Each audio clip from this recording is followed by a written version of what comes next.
All right, welcome in this Saturday morning around 8:45. Getting going today. Thought it was a good time to check in with you guys. We'll discuss some different elements of what was a very surreal press conference yesterday with Dabo Swinney. What was supposed to be the introductory press conference for Chad Morris, the new offensive coordinator at Clemson, and instead it turned into a lot of details allegedly regarding Ole Miss.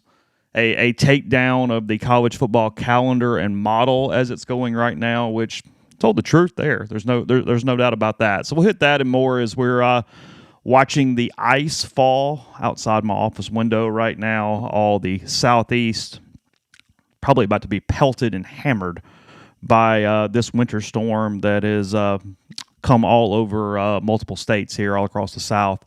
Here into today, into tomorrow. Let's all hope we keep power as long as possible.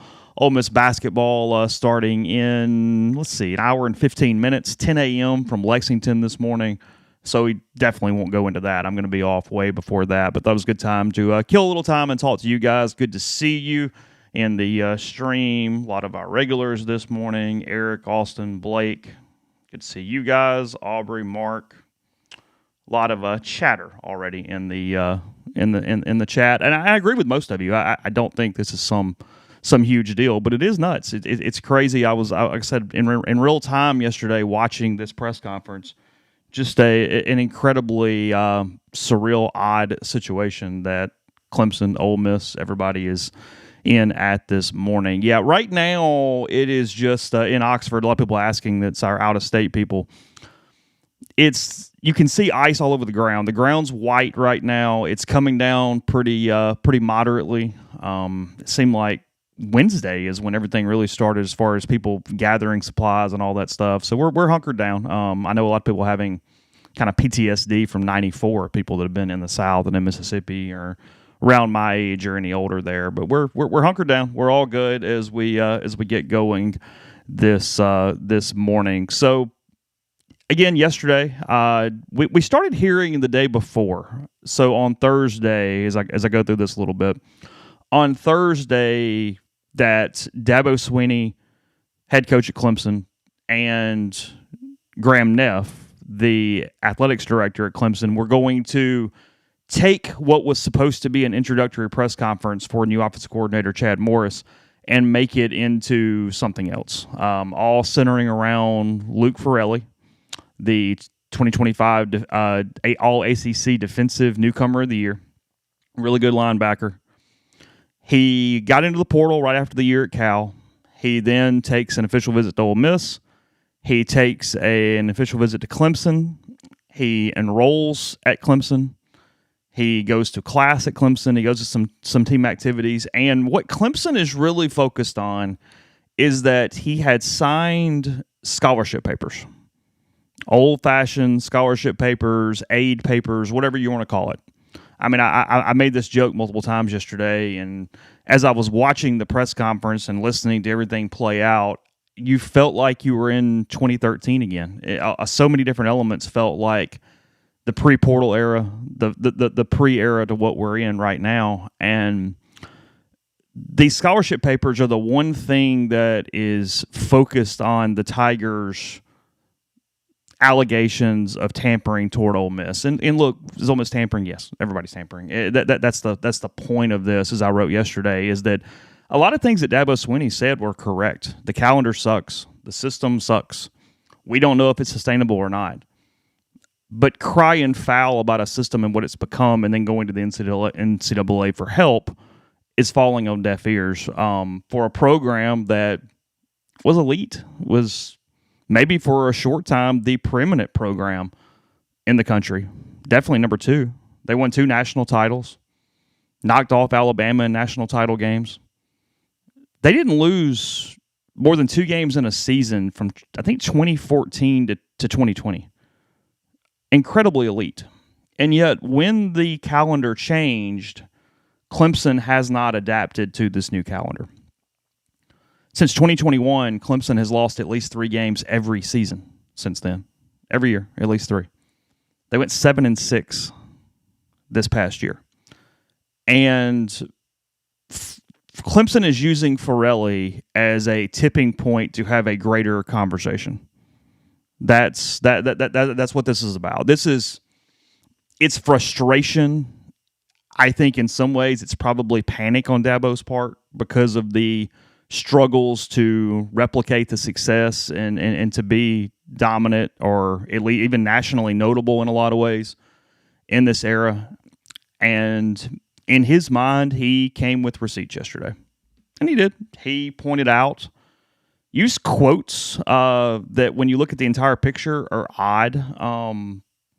He pointed out that when Fereelli gets to Clemson on his official visit, Fereelli and his father bashed Ole Miss, talked about how unorganized it was, said the IPF, the Manning Center, was a mess, talked about things along those lines, painted a picture of disorganization on the Ole Miss side, and then said once Fereelli was in classes and in their minds fully a Clemson player and student, and I get why they think that, or why that's the case.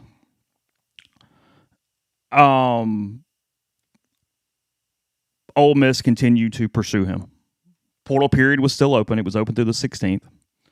And Dabo read through or had quotes from supposed text messages between Jordan Sorrells, who's the general manager at Clemson, Austin Thomas, the Ole Miss general manager, Pete Golding, head coach at Ole Miss, Fereelli.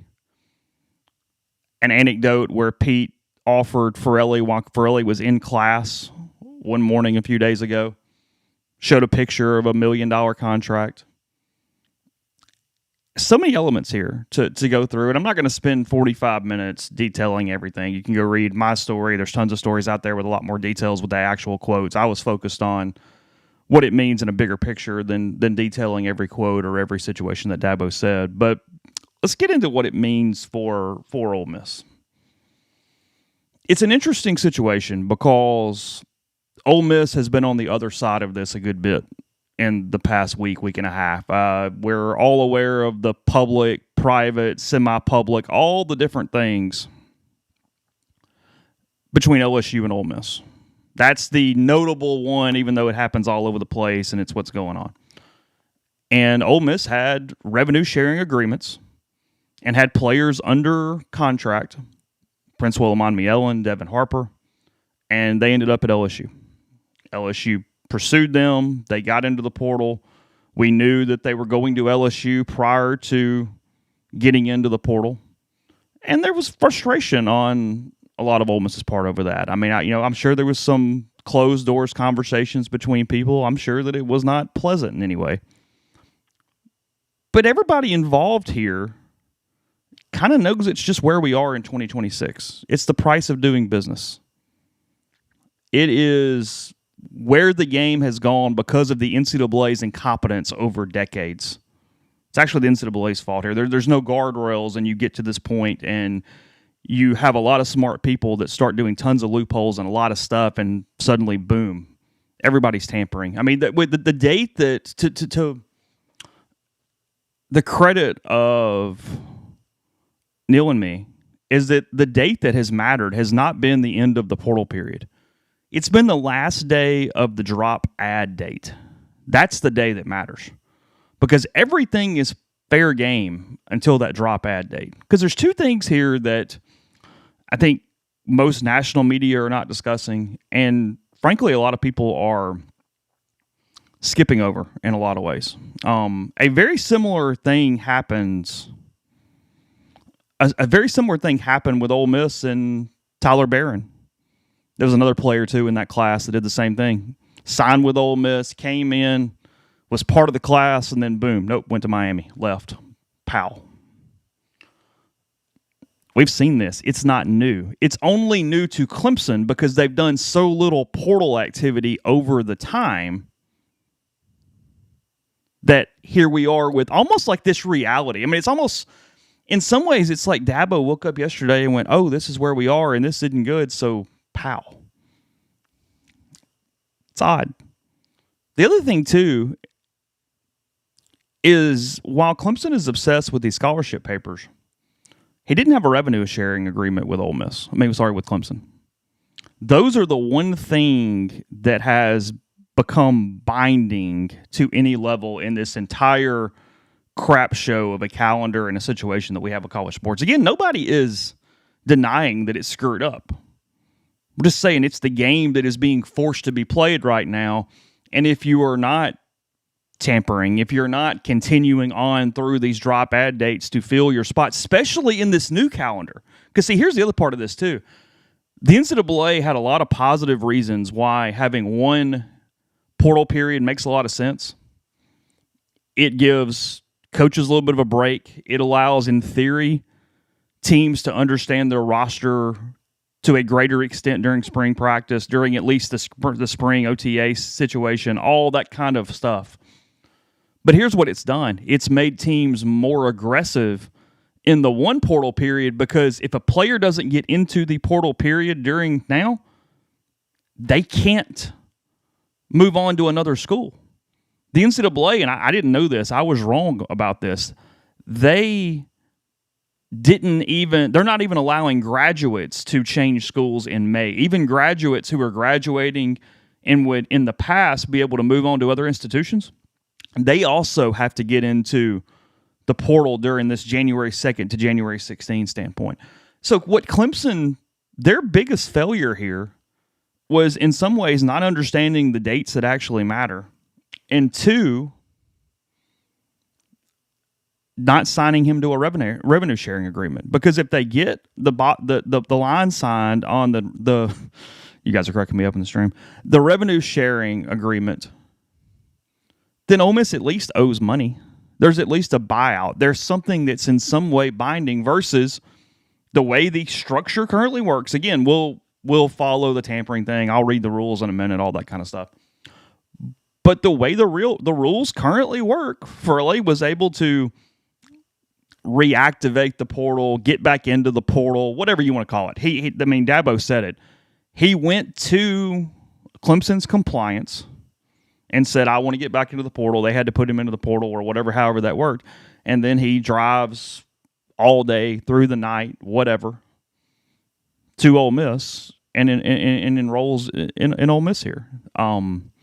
Again, Ole Miss is going to get $1 million from LSU for Devin Harper and Principal Monmielen, give or take.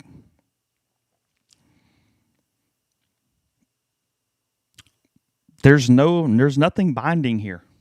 Again, is it tampering? Yeah, absolutely. I'm not saying Ole Miss looks like the good guy. That's not my point. This is not some show where I came on this morning and went, hey, I'm just going to talk about how Ole Miss is 100% right and there's nothing and blah, blah, blah, blah. No, that's not the point. The point is it's just where we are. And I saw some people go, hey, Ole Miss was getting it from LSU, and now it's a big deal that they're the one doing it. No, it's because Clemson is involved. Clemson is maybe the one notable Power 4 team in the country that simply has not initiated the portal to an extent and has some level of, pick your word, purity, naivete, all those things. I mean, he's making a joke, but I mean, Cameron then streamed something that I thought was really interesting yesterday. Dabo is leaning off and talking at the very start of the press conference, or the Fereelli part of the press conference, about what all Fereelli had done moment by moment when he gets to Clemson. And he adds, hey, he came to Clemson and bought a car. My ears kind of perked up a little bit because 10 years ago, that was the thing that got recruits to campuses. 10 years ago, that was the thing, and we hear all the jokes about the Dodge Chargers and all the stuff and all that stuff. Showed up at Clemson, bought one. It does. Everything about this feels like 2014 right now. And then Dabo goes on and on and on. He details all the stuff about Pete Golding, all the stuff with Austin Thomas. He had the quote that everybody is, I guess, talking about would be the word. I'm looking for it here. I had it a second ago. Where he quotes Austin Thomas, the Ole Miss general manager. Let me find it because I want to get the exact phrasing correct. Reading here from Yahoo. Swinney said Sorrells is the Clemson GM, got in touch with Thomas, Ole Miss's GM, and reiterated Clemson's stance on the situation. Thomas told Sorrells he communicated to Fereelli's agent that he wanted no part of the engagement and that his relationship with Sorrells was more important to him than the recruitment of Fereelli, per Swinney.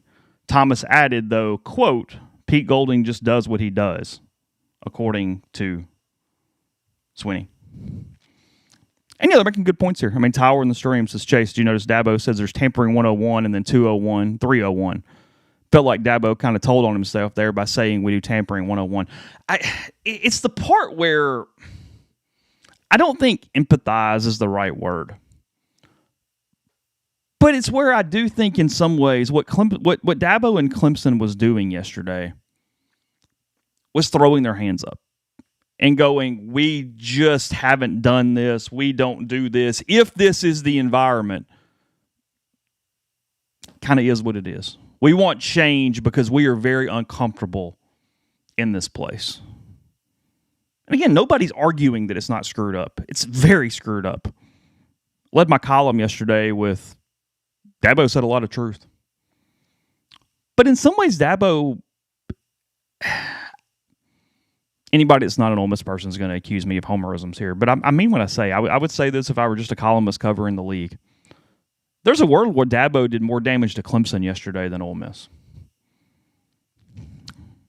Ole Miss fans are going to back Ole Miss and go, hey, you did everything you should be doing right now in this wild, wild west of an environment to fill your roster as good as you could fill it. Fereelli's in an Ole Miss classroom. He's in Oxford, Ole Miss uniform, whatever you want to call it right now. Ole Miss people are going to say, you got your guy, and look at all the hell we were dealing with from the LSU side. Dealing with all that. So now turnabout, simply fair play, because we've accepted, LSU's even accepted, for all the fights between LSU and Ole Miss and whether Lane was or wasn't connected in this in some way, everybody kind of gets it's just a war. I hate using that term because it's not an actual war, but you know what I mean. There's a certain, there's no code, but everybody's aware there's no code. Let's put it that way. What Clemson has done is twofold. Dabo even gets to later in the press conference, before he goes on a very passionate and I think honest soliloquy about a frustration with just simply where college football is in 2026. That part of it, I nodded along and agreed with him full go. I thought he was good after he got off the Ole Miss part of it. But Swinney did a couple things, and I'm getting there. Is one, the agent part was really weird. Again, let me pull this up to get it exactly right because I don't want to mess up. I want to get the words correct as we're doing this.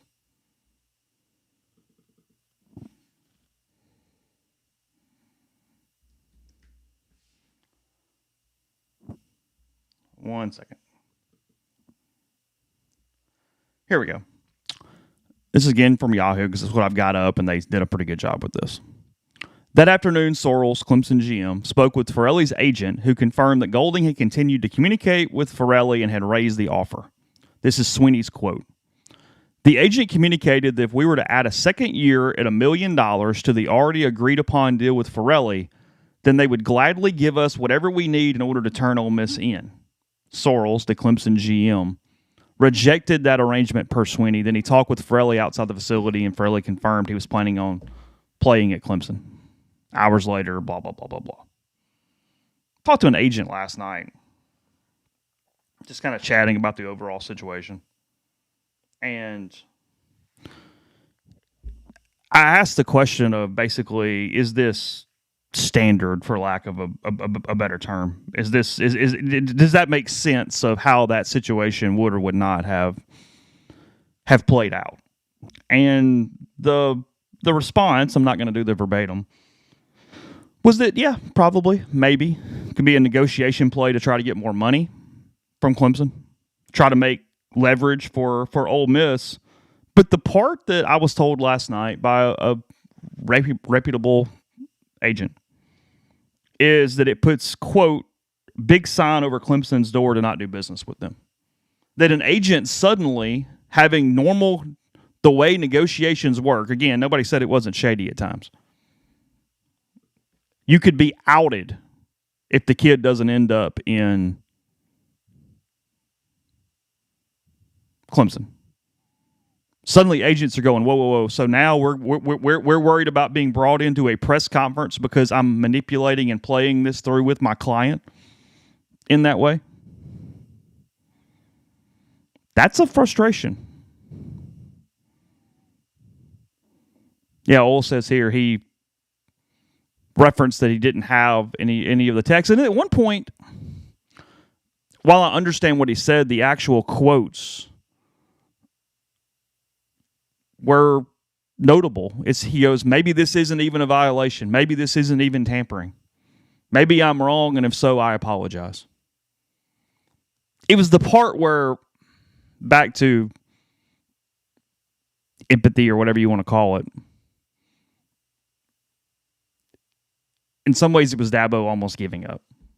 Or at least that's the way it came off to me after all the rest of it. So what does it mean for Ole Miss? I titled this thing here, and I've been talking and haven't even gotten to that. Most likely, if Ole Miss, and what's the guy's name? I feel like we did this 10 years ago. John Duncan with the NCAA, the enforcement guy. He comes out and says, of course, the NCAA is going to look at any situation, blah, blah, blah, whatever he said. They'll investigate the tampering possibility. So let's say that Ole Miss is found liable of tampering. Again, a lot of this going around the scholarship papers. I have no idea as I sit here again, 9:04 a.m., whether those are binding to whatever level or not. I have no idea. I know they don't carry a monetary value like a revenue sharing one would. So, tampering. Here's the full rule for tampering. Bylaw 13114. Quote, an athletic staff member or other representative of the institution's athletic interest shall not communicate or make contact with a student athlete or of another NCAA Division I institution or any individual associated with the student athlete, family member, scholastic or non-scholastic coach, advisor, directly or indirectly, without first obtaining authorization through the notification of transfer process before making contact directly or indirectly with a student athlete of an NCAA Division II, or that doesn't matter, sorry. That part doesn't matter. So the part that I read at first, basically, don't talk to them if they're not in the portal. This is violated by every coach in the country every single minute of every day. Even pointing out that part of it is sort of, wow. According to the NCAA manual, Ole Miss could receive a level 2 violation. I'm reading from the Clarion Ledger here. Sam Sklar with this. I'll take his word for it. Could receive a level 2 violation if it contacted Fereelli after he enrolled at Clemson. The punishment could worsen if Ole Miss gave Fereelli money to lure him to the Rebels. There's no proof of that. Essentially, you're looking a level 2 violation, the way that I understand it at this point,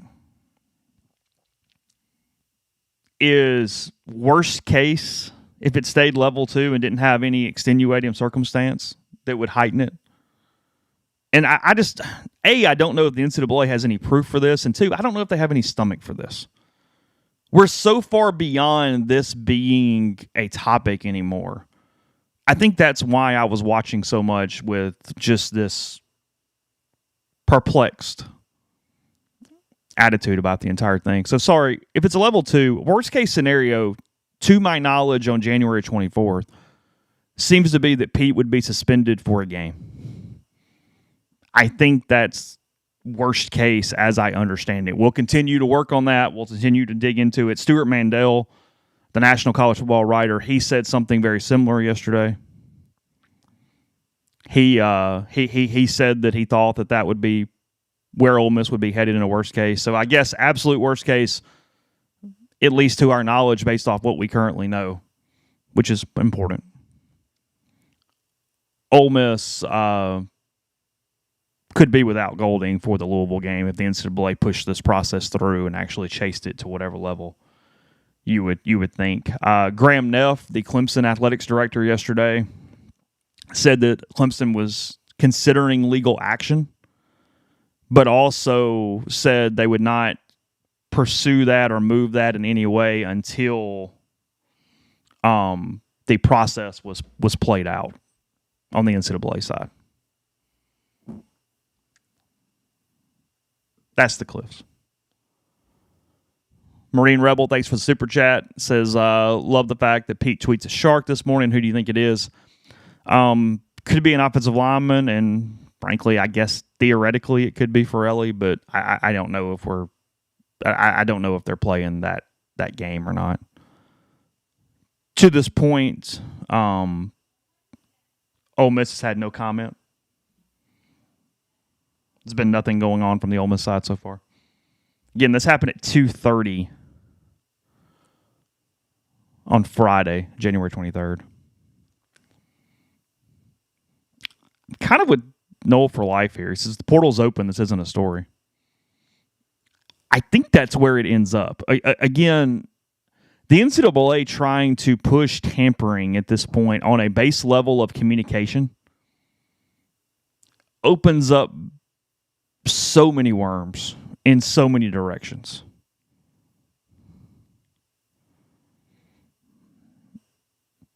John Duncan in our stream, not the John Duncan from the NCAA, because if so, that would be news. I think I agree here. He says, I think Dabo said financial aid papers were signed. I don't think those bond the institution to the athlete. I think those bond the institution to the athlete, but do nothing about binding the athlete to the institution. That's the way that it used to be. I mean, I remember that rule came into effect whatever year C.J. Hampton was signing with Ole Miss out of Meridian. They changed the rule and said that you could go ahead and sign scholarship papers with an institution before you signed your NLI, your National Letter of Intent. Talk about things of a bygone era. And CJ, yeah, of course, John, not the same John Duncan. I just thought it was funny. CJ signed several. He signed one without Ole Miss, one with Alabama, one with Florida State. Well, the weird thing that the NCAA didn't consider, because, of course, there were things the NCAA didn't consider, is that it made it where the coaches could talk about the recruits. Because, that used to be the rule. You couldn't mention the recruit ever until he signed with your school. Well, when they signed scholarship papers, it allowed you to talk about the player. However, if the player ended up not signing with you, it potentially triggered a violation. It was the dumbest rule ever. It was so stupid. But CJ signed scholarship papers with Alabama, Florida State, and Ole Miss.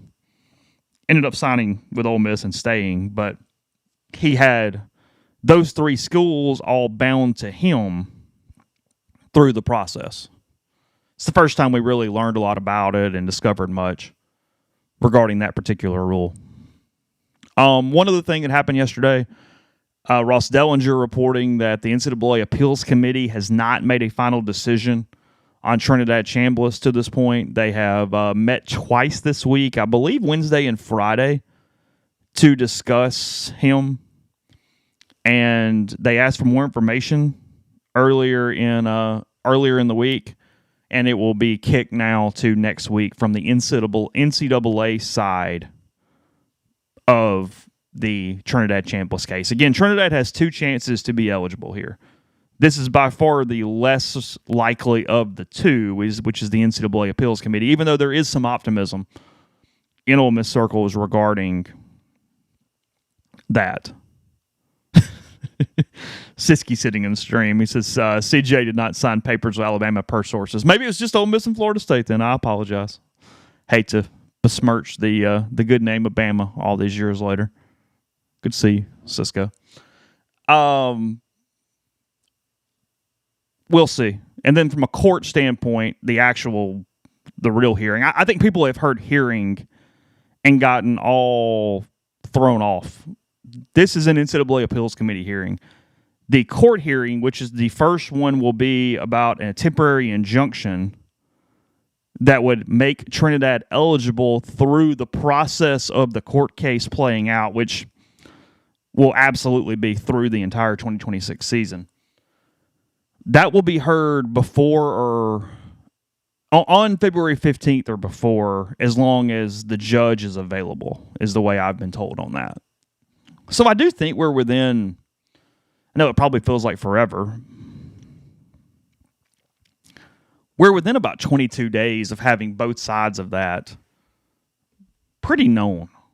And Ole Miss is very confident. I mean, we've talked about this over and over and over again. Ole Miss never even chased having, other than Lagway visiting and that not going anywhere, never even chased a real starting quarterback. Because Deuce Knight, hell of an athlete. I think he's going to be a very good starting quarterback, but he's not ready right now. He came in knowing he was the backup.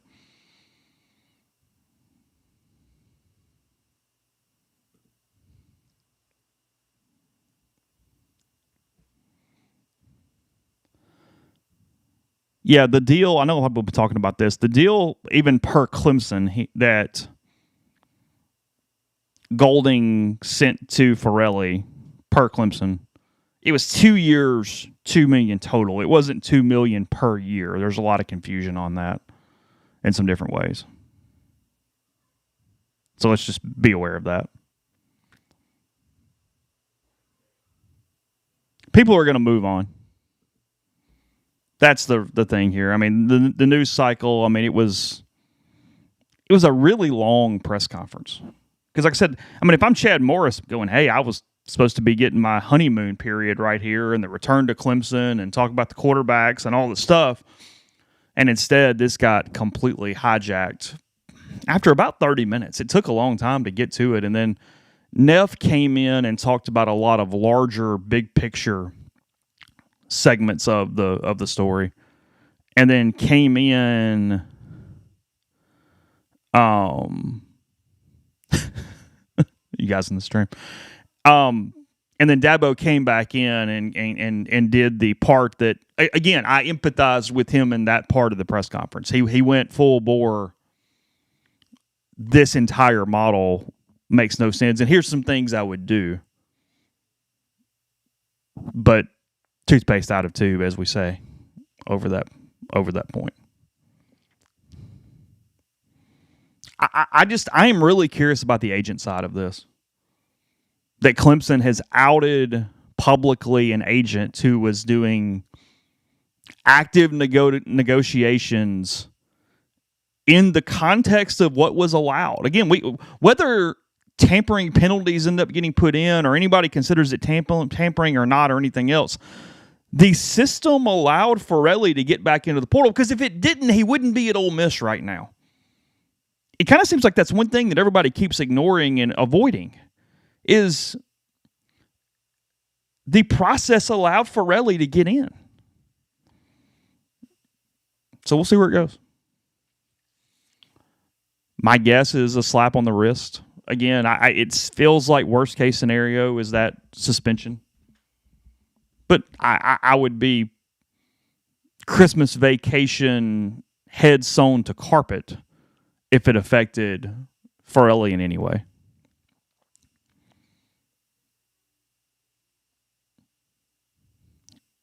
In a lot of ways, Clemson was not wrong. In a lot of ways, it was Clemson begging for an era that's gone. That was my take on it. Yeah, I mean, JM's right. It says any player that signs an NIL deal and goes or tries to go to another school gets tampered with. Yeah, but they didn't even have that. They didn't have the NIL deal. It didn't exist. There was no, or at least if it was verbal only. Yeah, I mean, the national media stuff on this, I mean, it's just it's the low-hanging fruit. It's the easier story. You know, we had our olive branch 8-week situation with Dan Woken, where we basically agreed with everything Dan said.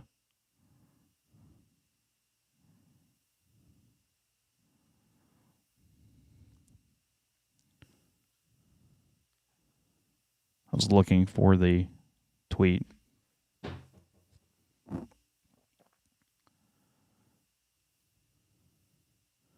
I mean, he argued that Dabo has evolved. He was quote tweeting Brennan Chapman, who said Or Dan said, since we're talking about a player, Dabo literally got out of the portal. What failure to evolve are we talking about? Failure to evolve beyond the rules? Question mark. I mean, give me a break.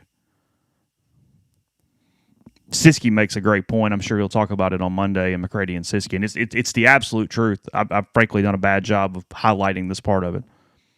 Said people aren't really talking about the real story because they're too emotional on both sides.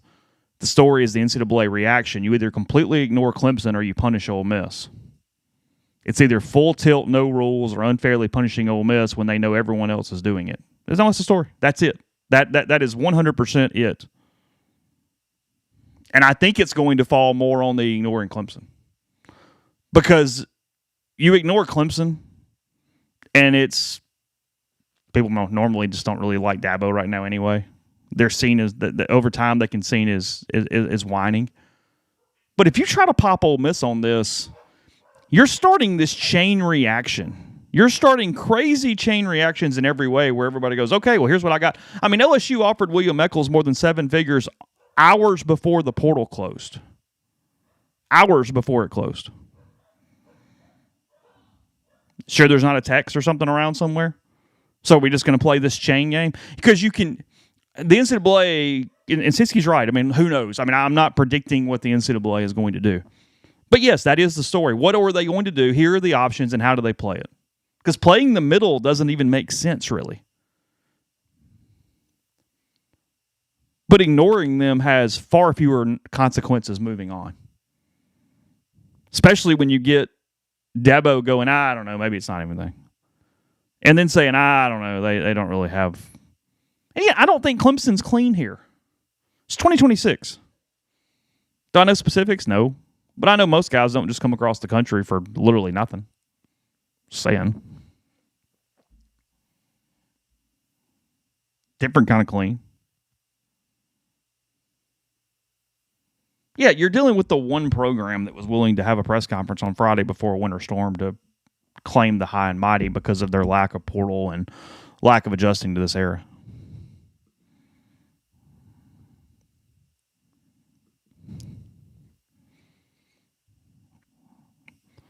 Big Ben, no, I kind of believe Dabo himself doesn't tamper, but there's no way the coaches aren't doing it behind his back.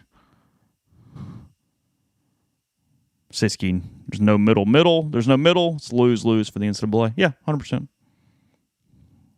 100% agree. The same day that you have a court case, or the same day that Alabama announces it's playing the kid who was in the G League a week ago against, is it Tennessee today?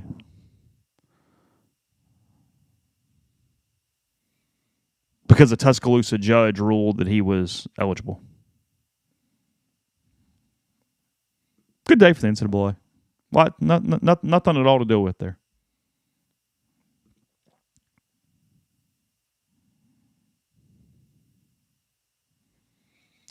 Ole Miss, Kentucky, Rupp Arena. Kentucky favored by 10.5, 11 o'clock. Again, 39 minutes as from right now. Yeah, everybody's asking for specifics on some of the Lane stuff. I don't know. I was told by multiple people yesterday that Lane was involved to some degree, and that was from an Ole Miss and an LSU side. How did he get information to be involved? I don't know. I haven't tried to find out. Maybe that's bad. Maybe it's not. I don't know. But I was told that multiple times yesterday, including emphatically by people that would know.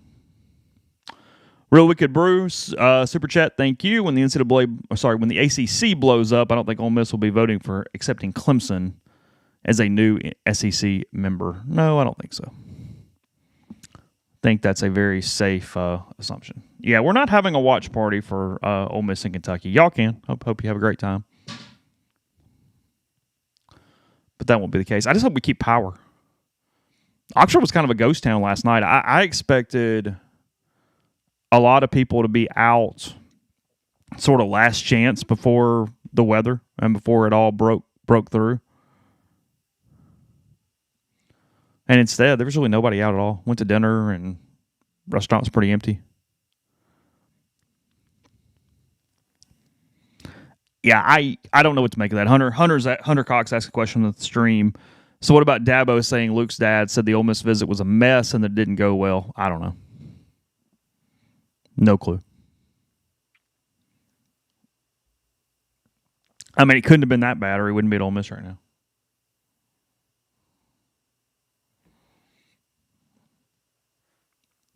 That was one of those throwaway things that felt like it was making up perception. I thought Dabo put a lot of tidbits in yesterday simply to heighten the case or heighten the situation. Jeff in the stream, yeah, that's the way I interpret it. Yes, that's what I was told by multiple people.